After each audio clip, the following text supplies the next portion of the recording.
Music. Better mental health. Only on IPL Radio. And I'm back. You're listening to Lisa's Listening on IPL Radio. And I'm coming direct to you from Rockingham in Perth, Western Australia. And I'm joined by my special guest today, Wayne Brown from Life Back on Track. Welcome, Wayne. Welcome. Oh, thank you very much. It's so lovely to have you here. I've been telling everyone for a little while now that you're going to be sharing with everybody that they are not broken, they do not need fixing, and that they can create a better life for themselves. So I'm really pleased that you're here today. And your business is Life Back on Track. But why don't we start? Would you like to share with everybody how we actually met? Yeah, actually, it's one of those nice little coincidental accidents. A lady that I know had asked me to help host a quiz night or a quiz day, and I rocked up and Lisa was there to assist me, and we chatted in between moments when people were answering questions, and we talked about our various journeys and what we'd been through. And eventually the event finished, and then Lisa contacted me a while later and said, I've got this idea. And I went, oh, wow. And yeah, we went with it. It's been great since. And anybody that knows me knows, and I sometimes joke that I think that should be on my headstone. I have an idea, like that's often how I lead, like when I'm contacting people, it's like I have an idea and I'm sure that they're thinking, oh my goodness, not another one. Lisa's always got lots of ideas. But one thing I often say to myself now is, Lisa, you can do anything, but you can't do everything. So I would like to give Jo a shout out. So that was actually Jo Flynn that we're talking about, and she's one of the regular listeners to this show. So thank you, Jo. You're definitely a connector, and I really appreciate the opportunity to have met Wayne. And my version of the story is a little bit different. So we actually ran that quiz afternoon at Jo's home because it was actually at a time when the mandates were in place, and I was one of the people that was unable to actually go out because I didn't have a vaccination passport. So were a lot of the other people that were actually at this quiz afternoon. And it was something that Jo wanted to do and something that Wayne wanted to do because he had all these questions ready to go. And I have a lot of strengths, but general knowledge is not one of my strengths.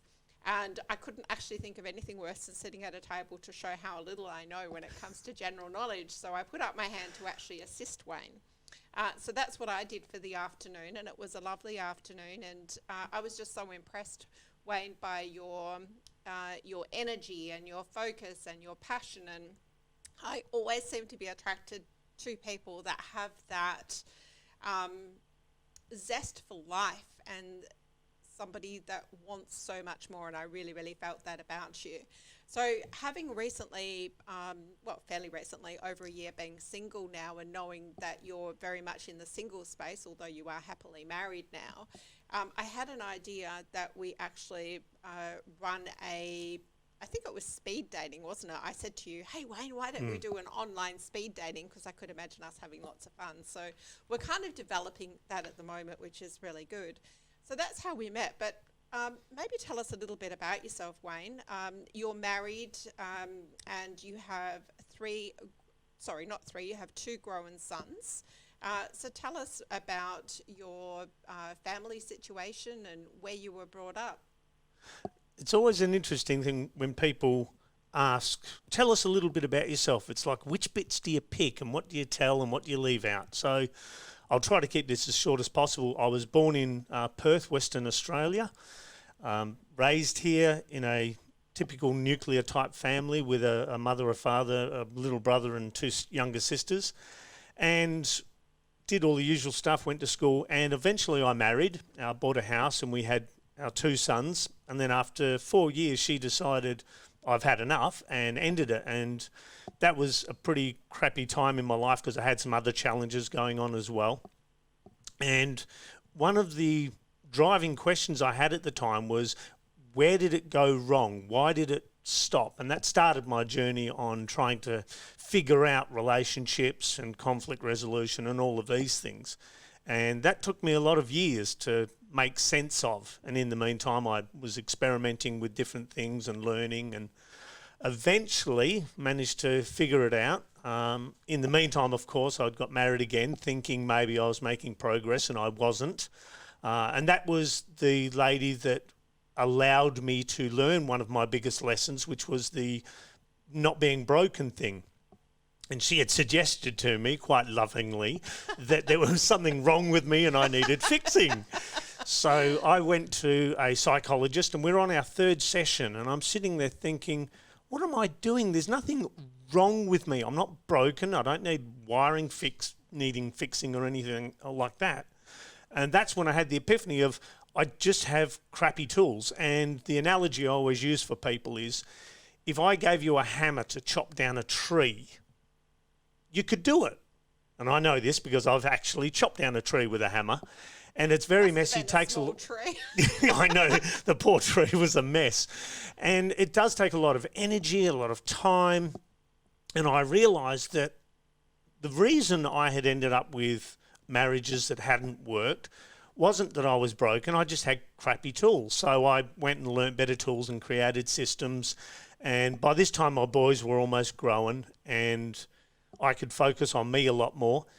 And that's when I figured out the dating part, so I could do that a lot quicker because I'm a shy person, even though no one ever believes that, and managed to work out what relationships are and how they work and put that into play. And 7 years ago, met my lovely wife and have been happily married, as Lisa said, and getting better and better every day. And she's just a wonderful person to bounce off so that I can get challenged to become that better version of myself. So life's pretty good at the moment. That's fantastic. And I know that you're not a marriage counsellor as such, but I think these days there is so much more respect for people that have lived experience. So when you're going to somebody to for advice and you want some help with your relationship, speaking to somebody that's actually I was going to use the word failed, but that's not correct. in the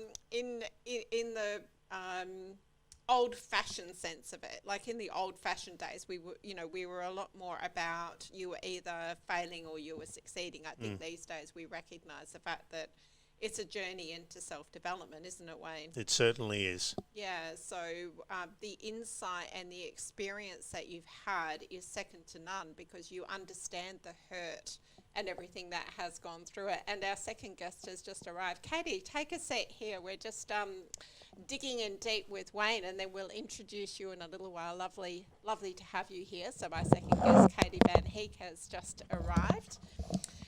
So Wayne, life back on track, where did your business name come from?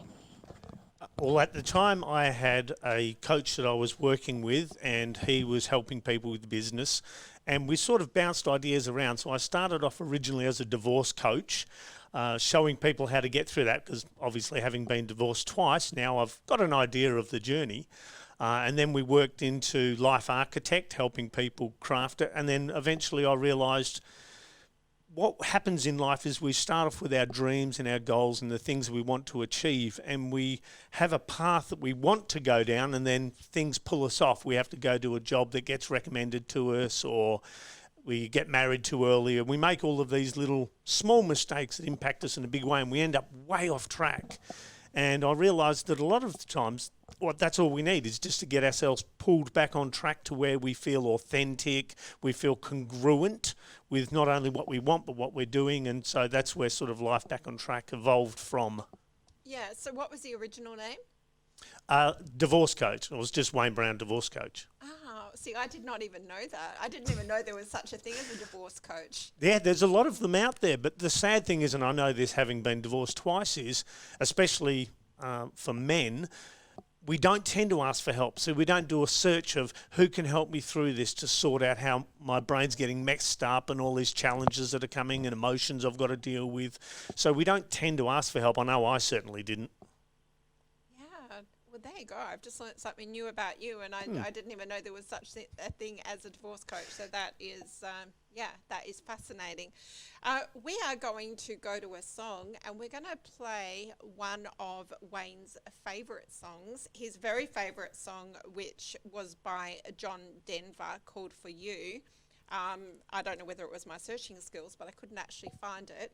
So we are going to instead play Don't Give Up by Peter Gabriel. It's a nice long one, so please sit back and enjoy. Welcome back. You're listening to Lisa's Listening, and I'm on with my special guest, Wayne Brown from Life Back on Track. And my director has advised me that the positioning of my body previously made it look like I actually had my back to my guest. So if you're watching the YouTube video back, I actually did not have my back to my guest, but it was the way that it might have looked. So welcome back. So we've been talking to Wayne Brown from Life Back on Track, and just share with us again, Wayne, briefly as to how your business got its name, because I absolutely love it. And whenever I'm writing notes for myself of any follow-up that we need to do together, the acronym I use, of course, is LBOT, Life Back on Track. Well, like everything in life, we have experiments, we learn something, we try it, we see if it works. And that's what it was. It was the exploration of my journey, what I'd been through, the mistakes I'd made, the things I'd realised, and trying to find out the gift that I have or the experience that I had that I can use to help other people. So like a lot of things, we try to find where we fit in the world. And for myself, many years ago, I did an exercise that allowed me to find out that my desire, my drive was to help people. I like to help people. And so once I discovered that, it was finding out in what way. And then that sort of is what led to the Life Back on Track thing. At what age did you realise that you liked to help people? Can you remember that first experience? Yeah, I was 33, and it was a book that I'd come across. There was a woman called Lucia Capaccioni. And I'm sure there's other people that do this as well, but you ask a question, writing it down with your dominant hand, and you answer with your non-dominant hand, so you're tapping into your unconscious. So I did this backwards and forwards, doing the exercises that she had, and eventually I came up with a simple line of, I want to help people be happy. And there's an old saying of, we teach best what we most need to learn, and that is something I definitely needed to learn. So as I explored that and worked out how to do it, I then wanted to help other people become happy in their own life in all those different aspects. All right, I've got so many questions, but the first one is, so are you right-handed? I am. Well, it depends. See, I'm a little bit of an oddball. I'm right-handed when I write, play golf and that sort of thing, but when I open cans, use can openers, I'm left-handed. So I'm a little bit of a weirdo. Wow. So I did a workshop a little while ago, quite a few years ago, and it was an inner child workshop, and I had to write to myself using my left hand, and I could barely read it. It was so difficult to read. But yeah, looking back now, it was a very, very powerful exercise. So that is really interesting. And also at 33, so we're not talking about like a child either. We're talking like a fully grown man.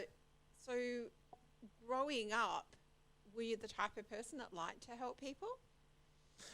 I was always inclined to help. The challenge I had was I was a very shy and reserved person. So for me, being confident enough or brave enough to go up and even offer the help was a real challenge. So eventually it became that search into myself to find what it is that drove me and what I really wanted to do. So it wasn't an easy journey by any stretch of the imagination. So.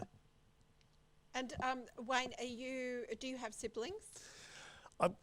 Again, and one of those interesting stories. When I was 18, I found out I was adopted. So I've technically got two families. I've got my birth family, of which I have two younger brothers, and I have my adopted family where I have two younger sisters and then a younger brother. Wow. So did that have a big impact on you? Because 18, I don't know much about this subject, but my understanding is that these days when you bring children up, you have them know right from the get-go. So how did you feel about that? Did you always have a sense that you were adopted, or was it a surprise? Well, it's an interesting way of wording it. Not a sense of being adopted, but I always felt like there was something different about me in regards to the family. So I felt like I didn't fit in, and this is just my perception. The family didn't do anything to let me feel excluded or anything like that. It was just a perception I had. And it was only once I found out that I went, now it makes sense where my disconnection came from. And so once I realised that, it was okay, now I know where I fit/don't fit. So, yeah, it was a big moment. Did you feel angry? No, and I still remember it vividly when my father told me. And it was obviously a shock. And then after a couple of seconds, I thought, you know what, it doesn't really matter. They've raised me well, they've sheltered me, fed me, loved me, and all of these things. So I didn't have any doubt that I didn't fit. So I said to my dad, you know what, it doesn't matter. You did a good job, and I'm still here, and I'm not going anywhere. Wow. So you really are the voice of reason, aren't you? Sometimes. Some people that know me would say, no, sometimes I'm all over the place. But, yeah, sometimes I do manage to let the smart part of my brain talk to me rather than getting overwhelmed and going off on silly tangents. So, yeah. Yeah. Well, I think those silly tangents are something that often creators go off on, aren't they? We most certainly do. Yes. It takes one to know one.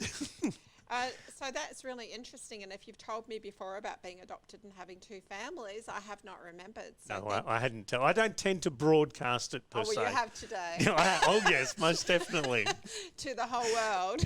Is there anything else you want to share on that? Because what I'm really interested, the fact that you're in relationships, I think that is absolutely paramount to what you're doing now, and maybe even more so than what you recognise, because as we discussed before, because you've got that lived experience when you're speaking to people, you're now married for the third time and you're in a happy and fulfilled relationship, so you've got that lived experience. But also from a relationship perspective, the experience that you had being brought up in a family where you did not know that you weren't adopted, that is very uncommon. That is not a normal experience.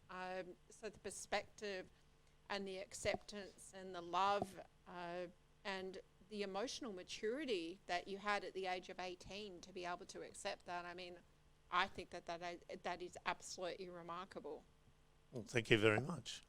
No, I really do, because most 18-year-olds are totally, 18-year-old males that I've had the experience with are totally off the rails. And you're this voice of reason. Sometimes. Very interesting. So what I'd like to talk about is we met really through because of COVID. I've made so many of my friends because of the circumstances around COVID. I'd love for you to share with those people listening any COVID blessings. But before we go there, what was your life like pre-COVID and compared to post-COVID? Again, this is an interesting one. Now, I was very lucky in as much as I didn't have massive impact in my life because of it. So in that regard, I'm very blessed, to use that word that some people throw around. But before COVID, life, had its challenges, but overall was pretty good. And then when it hit, something in my gut, and I've learnt this over the years, when my gut tells me things, listen, and the times I haven't listened are the ones where it turned pear-shaped, and then I'm like, well, Wally, you should have listened to yourself. Is that when you heard wedding bells the first few times? No, I learnt some very good lessons from them. The shame was just sometimes it took too long to get the lesson. But I had a good life, and then COVID hit and my gut told me something wasn't right. So I had resistance to a lot of the things that came up, and people that I spend a lot of time with had to listen to me rant and rave, and still do to some extent, about the situation. So it was really challenging in that regard. And it hasn't been a huge difference post. I have noticed, though, that it has caused people to think and question things more, which is, I think, a good thing, because unless you tell yourself the truth about a situation, you can't do anything about it. You can't change it. So, and for me, that was one of my big journeys, was admitted to myself the things that I had contributed to situations to cause them. So I was also able to look at how I responded during the COVID thing to the people that I loved and people that I knew. And yeah, I think it helped me to grow and accept people's differing opinions and perspectives and experiences. And what about from a day-to-day perspective? Because you have a full-time job as well as your coaching. So were you impacted at your full-time job? Were you able to keep working? I was. Thankfully, my job was classed as one of the crucial ones, and my workplace, thankfully, didn't enforce or encourage the vaccination. So that was nice that they still gave us that choice. So I'm very thankful for that. Yeah, because you were certainly in the minority as far as that is concerned. Yeah. So you weren't really impacted from that perspective. So you didn't have extra time off work where you were able to perhaps concentrate on your coaching some more? No, it was my job's one of those ones where I don't have the option of working from home. So it was still going to work. So it was still trying to squeeze the coaching in amongst everything else. Yeah, yeah. And Wayne, do you remember the first time you stood up for yourself? Well, the only one I can think of is when I was at school and I was doing physical science, which is understanding physics and all of this sort of thing. My teacher had actually written the school curriculum, the textbook that we use. So he obviously knew what he was talking about. And then years later, I was doing my pre-apprenticeship and my lecturer had said, oh yeah, and gravity works at 9.81 metres per second. And I said to him, oh, excuse me, sir, that's not actually correct. It's 9.81 metres per second because gravity is not a constant, it's acceleration. And he said, no, it's per second. And I was like, no, it's per second. And then eventually I stood up and said, you're an idiot, and walked out. So What, you literally called him an idiot? I did. I said, you're an idiot, and walked out. And because if you're getting taught by the bloke that sets the school curriculum, he's not going to have it wrong. Well, you'd certainly hope not. No. And so I knew that what I was saying was correct. So I was willing to argue that. And that's one of those things where if I know I'm right, I'll be like the old cliche dog with a bone, and I'll hammer it away until, I try to get my point across. But yeah, because in life, so many things are subjective, but when there's a fact, there's a fact. Exactly. Facts are facts. You can't change them, you can't fudge them, they are what they are. Yeah, so because you remember that, was that a very empowering experience in your life to stand up for what you knew was right? Yeah, I was crapping myself at the time and thinking, oh my God, they're going to kick me out and everything like that. So the fact that didn't even happen, there wasn't even any repercussions, he must have realised I'm wrong. And so, yeah, no apologies or anything when I went back into the class, but it was nice to know that I had the courage. Beautiful. Well, thank you for sharing that. We're going to go to a break, and when we come back, we're going to explore some more as to why you love why you do, helping people, and also going to introduce our other guest, Katie Van Heek, and I'm going to give Katie the opportunity to ask you any questions as well. So let's listen to another Queen song, Bicycle Race.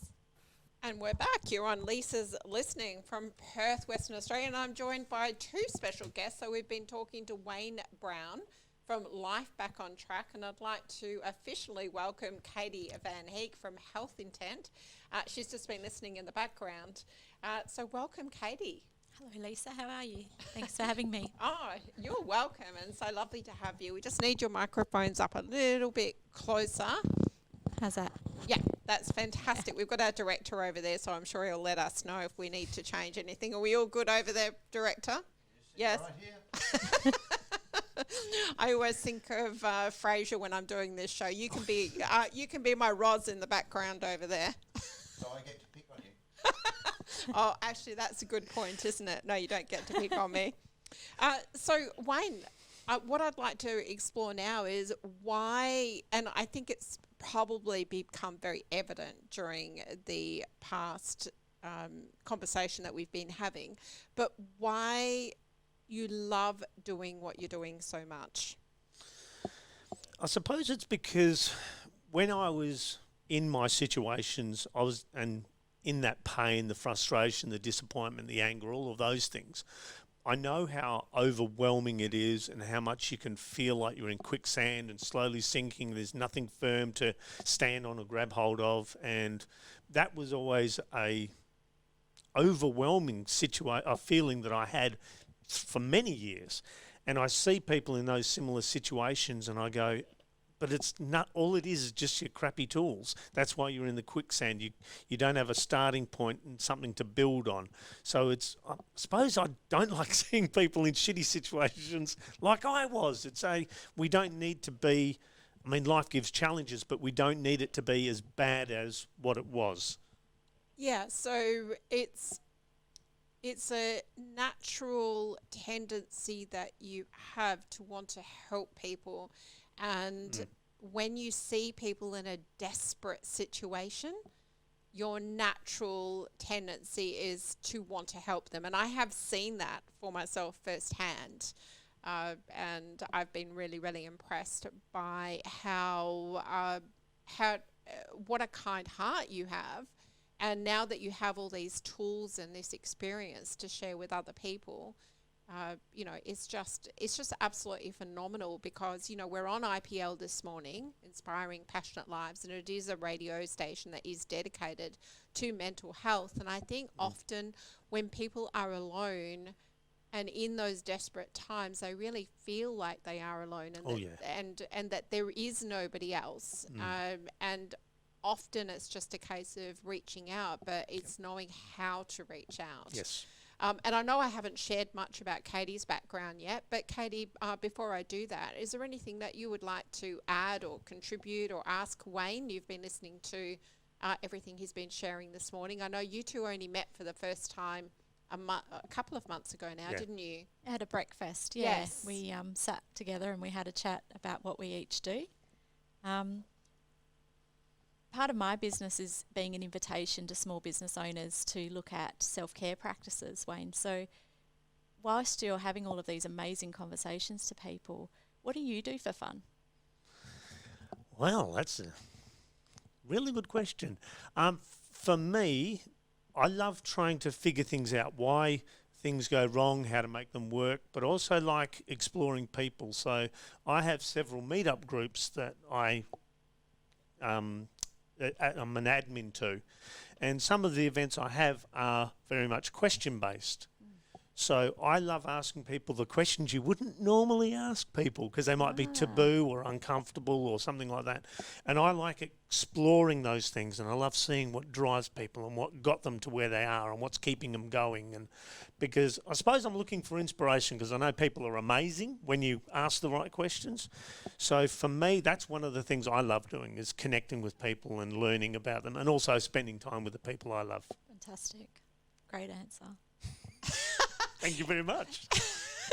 Now, having been at the other end of that, I can actually express that in a different way. He gets pleasure from drilling people. That is, in a nice way. That is my perspective, and I'll share something with you, Katie. I think I shared right at the beginning, and you weren't here for this bit. But I suggested to Wayne when we first connected that we run a online speed dating, and I had it all worked out in my mind, and we asked people a very basic question and then they got to answer it. So it might be a case of and you might have done one of these icebreakers with me over the years.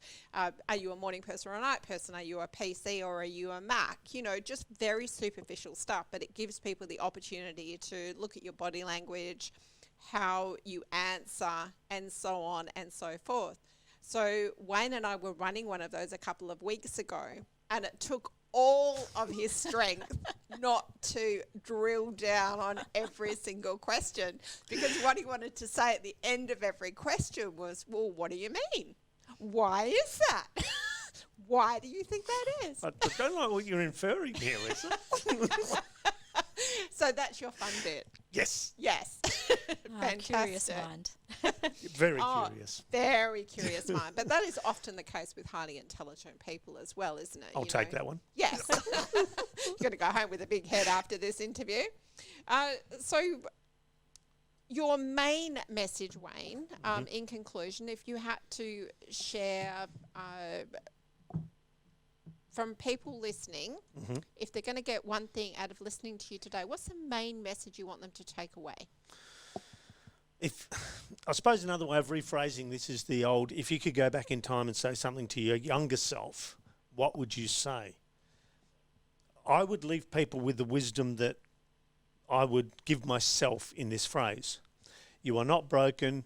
You don't need fixing. You're using crappy tools. Learn some better tools. Get a better result because you're worth it. You deserve to have those wonderful things in your life. So just don't give up. Keep working on you. Keep working on you. So that's probably the message I'd leave with people. And who is your ideal client?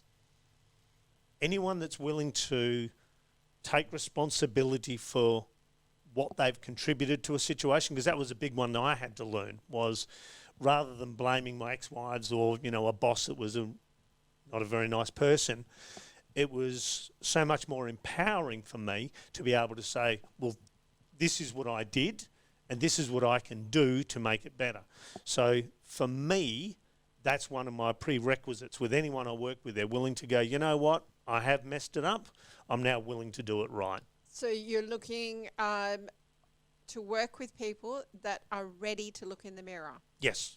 And it's hard. Yeah. It's very hard. It's confrontational. I didn't like some of the things I faced about myself. Now I'm on the other side of it. It's like, I'm glad I kept pushing. So, yes. Yes. Yeah, because that can sometimes be very confronting, Oh, can't it? And for anyone that is listening live today or perhaps watches the replay, how do they contact you, and is there any special offer that you would like to put out there? Sure. Well, all the usual email. I've got a website and you can send messages. You can find me on Facebook, Instagram, all of those, all the usual things.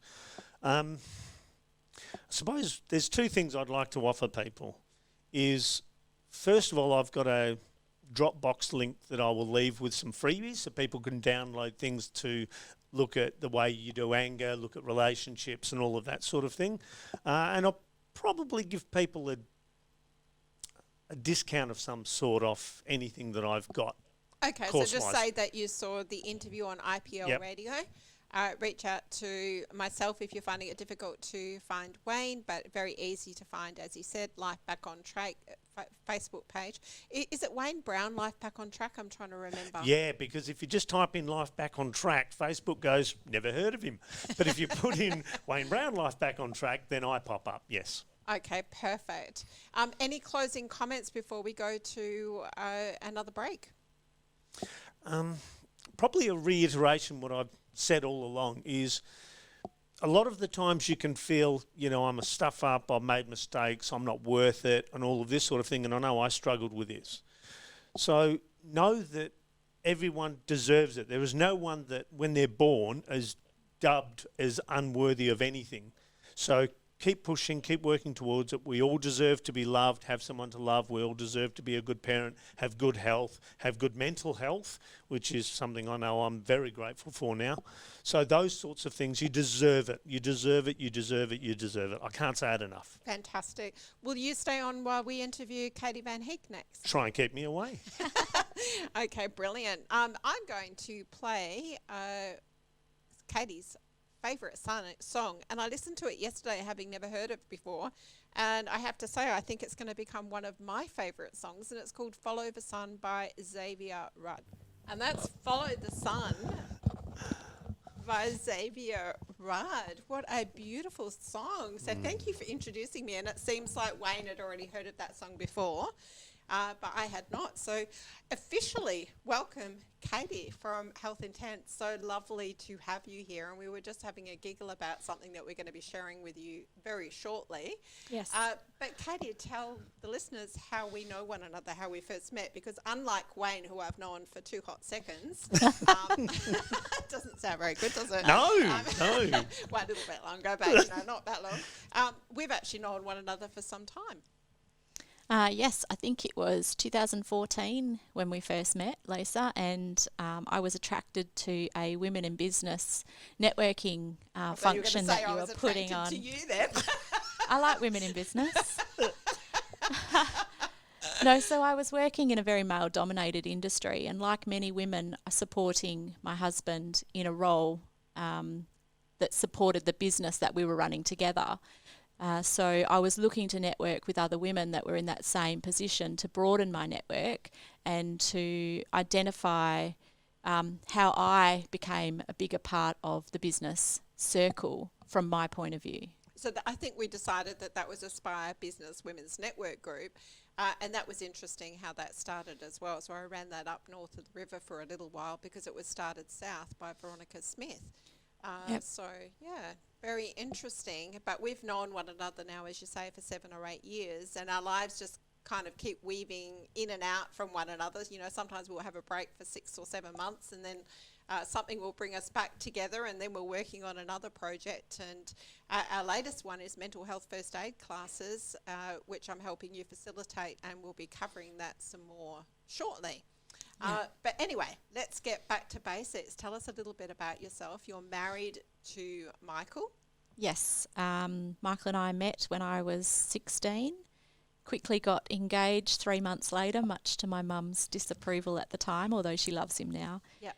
Married at 18, first child at 20, and then 2 more after that. And we've currently got beautiful 12-year-old, 16-year-old and 22-year-old boys. We are living on 10 acres of splendid land out in Lower Chittering and about to start the construction of our home. So all exciting things. Very exciting. So what does a day look like in the life of Katie Van Heek when she wakes up on a 10-acre block in Chittering? Oh my goodness, a day in the life of me is not the same each one day to another. So my husband and I run a few different businesses together. So Michael and I are typical entrepreneurs. We're never happy. We want to innovate. We want to be out there. We want to be doing things. So we have 10 acres to look after, and we've chosen specifically not to have livestock at the moment because there's just so much to do already with the vegetable gardens, the fruit orchard, the dogs, the children, all of those things. So, yeah. Yeah, and it's such a beautiful property that you have out there. I guess the biggest disadvantage is whenever you need to get in the car and travel anywhere, or do you actually quite like that space with living in a household with 4 males? Well, I only live with 3 of them these days, but look, I've learnt to reflect in the car. It's kind of my safe place. It's nice and contained. I can say what I want to who I want and nobody's listening. So the long drives for me really are therapeutic. Yeah, fantastic. And we were, one of the questions I love to ask my guests is for them to share the first time that they actually stood up for themselves. And when you shared this with me earlier, you actually explained that it was when you were a 13-year-old. At the time, you wouldn't have thought you were a child, but let's say a 13-year-old child, put that in the same sentence. Yeah. And you were just sharing a little earlier that this is something that your husband did not even know about you. I know, it was funny. He looked at Facebook to your advertisement and he said, "What is this all about? You haven't shared this story with me." And I said, "Oh, really?" I've just remembering it, standing up for myself. It's an interesting concept.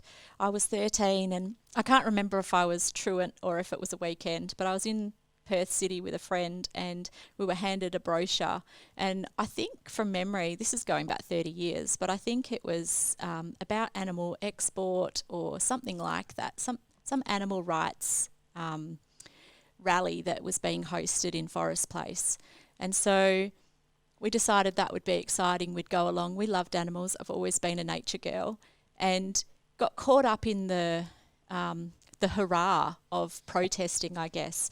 And we actually, I don't know that they had a permit that day to protest. So we were arrested and we were taken to East Perth. And being 13, I didn't have ID. I didn't have anything. I had a bus ticket and maybe $4 in my wallet. So standing up for myself looked like not telling anyone anything and just standing there and saying, "No, you've got no right to my information. I didn't do anything wrong." And to the point where they just at some stage decided that we could go and we caught the train home. So it was really interesting. And while I reflect on that, over my life, standing up for myself these days is a lot more about me reflecting personally on what I want rather than just getting caught up in the excitement of what's going on around me. It's really saying, is this okay with Katie? Does this sit okay? Is this a choice I would make? That's right. And does the noise that I'm making right now make a difference? Or is it noise for the sake of noise? Yeah, and when you were saying about having $4 and what I had in my mind, and I don't know why it came up, was two green $2 notes. Is that what Probably you were thinking was. too? Yeah, probably 'cause I was. was trying to picturing because it was a few years ago now. So that is an amazing story, and it's a question that I like to ask because I think so much of what guests are sharing with me is all about standing up and being true to yourself, being true to who you are, having that sense of empowerment. And I think it's really interesting that in some cases, it's not always people that have always stood up for themselves, but often there's a moment where people feel that sense of empowerment where they say it's not okay. And that's why I also like to ask the question when I'm inviting people on, what is it that you would like to talk about that's not okay? And when I asked you today, Katie, you said that it's not okay for business owners to be struggling. Do you want to just expand on that? Yeah, so 20 years in business and a lifetime of learning has given me, I guess, the perspective that the way we relate in business, the way we create business, the way we create through our business has a lot to do with the way we've grown up, a lot to do with our story, a lot to do with how we relate in any relationship in our life. And what that can lead to, and it certainly did in my case, is all of those old belief patterns, those survival strategies coming up and actually interfering with the creation of business as such. So those thought processes that may have been stuck in our system of I'm not okay might look like I won't put this product out to market because I don't know how it will be received. So what I want small business owners to know, it's not okay to feel stuck and not have somebody to reflect back to you where you can move through that stuckness to actually bring joy back into and passion back into the business that you want to create. I love that. And if I understand correctly, what you're basically saying is treat your business as an extension of yourself. It's part of you. Is that what you're saying? So I see it as two pieces. Yes, your business is a creation that you've birthed into the world. So it is part of you. It's a piece that you want to share and put value to. But it's also a relationship that you're having and co-creating with the energy of that business in its own right. And so often, I think as business owners, we don't look at our business like that, do we? We can look at it very unemotionally, perhaps, particularly as the time goes on. Do you think that that is a case if you've got a franchise business as well? Do you think that that theory is still plays out? Interestingly, an old business coach of mine, I shouldn't say old, he's not old, a business coach I've known for a very long time has said to me before that good franchise owners are ex-pilots because they know how to follow a manual. Now, having owned a franchise for 14 years and going through the ups and downs of business, I can say, yes, that's true, but also you still need to be able to innovate. You still need to have resilience and you still need to be able to advocate for yourself and believe in the product that you're providing and the service that you're providing, regardless of whether you're branded under a banner or you're a go-alone sole proprietor. And I love that analogy because it doesn't matter how good your systems are, and I'm a big systems person, business is still about relationships and connection. And if we look at the most successful franchise in the world being McDonald's, it doesn't matter how good the systems are. If you walk in and you don't feel like the human being behind the counter has got the right attitude or is making that connection from a human to human basis, it's really not going to be very effective, is it? You're going to go to the McDonald's at the next suburb where you do get that. That's right. Yeah, there are plenty of options in this world, and people will naturally gravitate to space where they feel a connection or they feel valued. It's just our nature. I know with your business name, you've played around with a few business names in the time that I've known you. How did you come about the name Health Intent? For me, this is really an offering of inviting people to have a solid intention. So what is it that you want to create with your business? And then to bring a holistic look at health into what I can offer people. So we often look at physical first aid and physical health in a business, and that's legislated in Australia. We've got all of our OSH and occupational legislation that says you must do these things to look after yourself and your staff in a physical manner. Now, the interesting conversation at the moment is around mental health and looking to legislate you must do these things to provide a psychologically safe and emotionally safe workplace for your staff and yourself as well. So having the intention to look at health from a holistic perspective is really where this business name came from.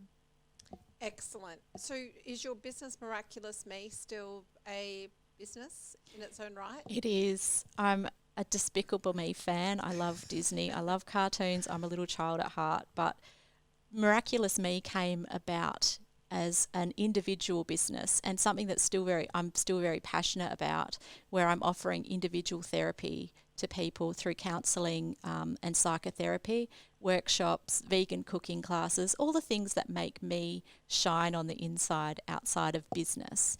So it's a business name that when I say it, it reflects me, and when you say it, it reflects you. So Miraculous Me. I love it. I still do. Yeah, I love it as well. Absolutely. So, Katie, you're a lifelong learner. In the time that I've known you, you're always studying something. What are you studying at the moment?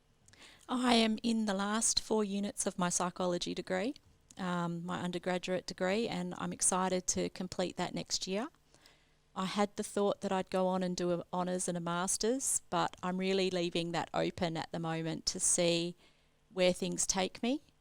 I've signed up to do a few different courses on compassionate inquiry and individual trauma therapy. So I'm really looking to hone my skills in early developmental trauma healing and group workshops. So that's probably where I'll go once my BA is finished.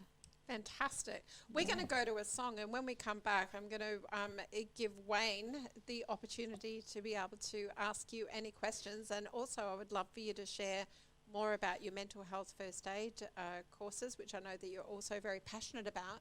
So I'm going to play another Xavier Rudd song, and this one's called Spirit Bird. I forgot to put the sound up. I've been speaking to myself again. I should be a lot better at this by now. Welcome back. You're on Lisa's Listening IPL Radio in Perth, Western Australia. Great to have you here. We've got Wayne from Life Back on Track and Katie Van Heek from Health Intent. And Katie's been sharing with us about her business's purpose, what she's passionate about. And we're really going to be running out of time today, Katie, to be able to cover everything that is Miraculous Katie, because it's quite phenomenal. Before I ask Wayne to start drilling you with questions, and we will put him on a time limit, one of the COVID blessings, of course, is that you two have actually met one another, because that would not have happened if it weren't for COVID. But what did your life look like pre-COVID, and was there many changes? I guess for me, having a business that runs under management, I had the liberty to make choices about my health that some people were not extended. So that part of me knew what my choice was and was able to follow through on that choice with little resistance.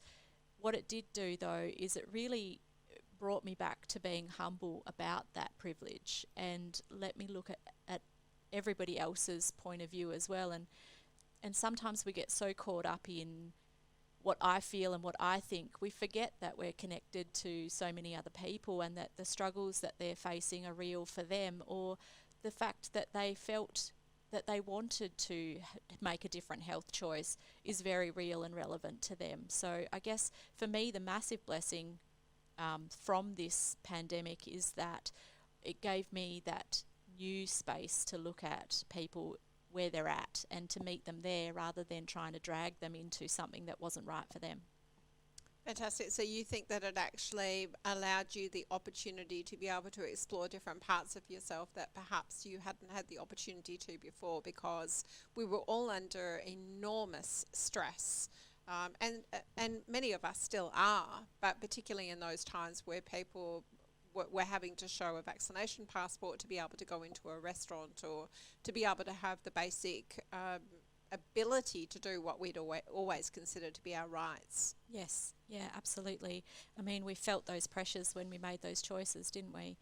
I was reading an interesting study the other day from Cyprus. They looked at small businesses and how they managed through the pandemic. And I think because Perth is run by small businesses, like a high percentage of our businesses here are small and family-owned businesses, the correlation can be made. But they showed that the business's capacity to be flexible and resilient in a time of COVID and to pivot and respond and innovate was highly susceptible to the person running the business and owning the business's capacity to do the same.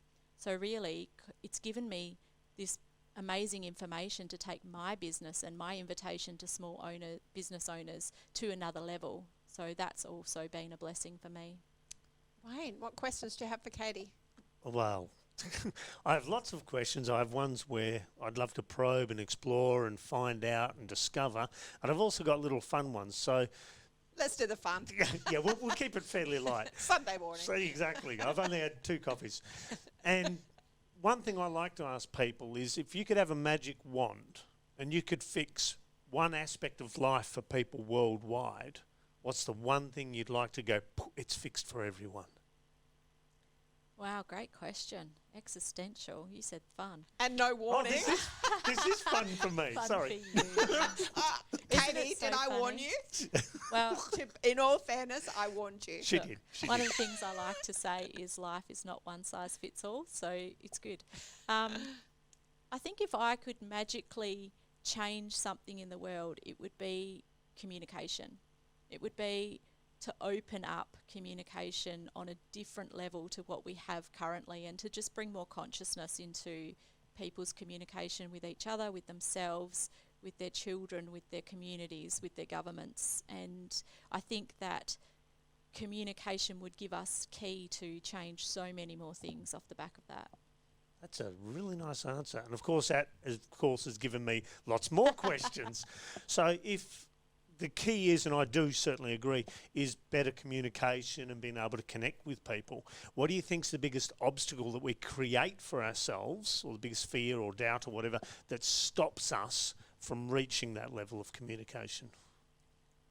I'm a firm believer in the concept of our story doesn't define us, but I think also we need to say that our story is something that informs us. It informs the way we communicate. It informs the way we view the world, we view ourselves. So I think some of the pieces that stick us from being able to communicate the way we want to and to be open in that space are those beliefs, those patterns, those survival strategies that we build on top of and decide is who we are.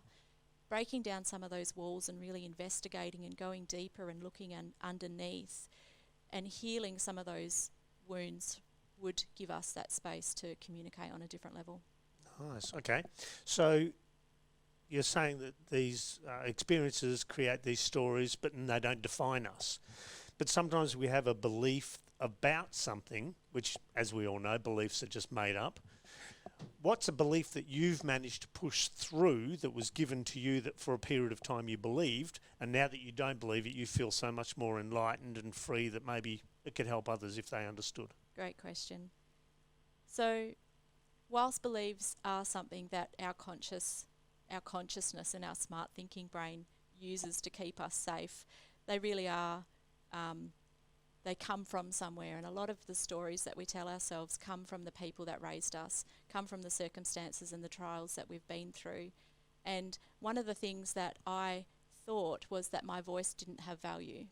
So from my own story, I thought that when I spoke up for myself, nobody listened. Nobody took me seriously. People weren't on the other end of that ready to take action on my behalf and to help me through the struggles that I was facing. So through finding an amazing mentor and somebody that I have the utmost respect for, Dr. Casey Terry. She's helped me immensely through my life to look at where that belief came from, what the circumstances were that kept it stuck, what the payoffs that I was getting from not moving through that challenge in my life as an adult, and how to then have a voice in a compassionate space for myself without stepping on or projecting the pain that I'd felt as a child into the world or onto somebody else that I was trying to communicate with. Wow. That is Nice. certainly looking in the mirror, Nice. isn't it? I like lots. And just for anybody listening, I have to let you know that Katie had no preparation on any of those questions. Now, where's so the fun in that? I am impressed. We are here to please, Lisa.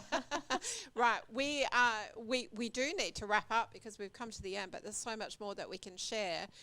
So maybe, Katie, share whatever you feel is going to be of the most value. And what I'm actually thinking at the moment is, because you are stepping into the field of helping to educate people around the mental health first aid, maybe share with people why you're so passionate about this, why you believe people should do it, how it might help them from a business perspective, from a personal perspective, and so on.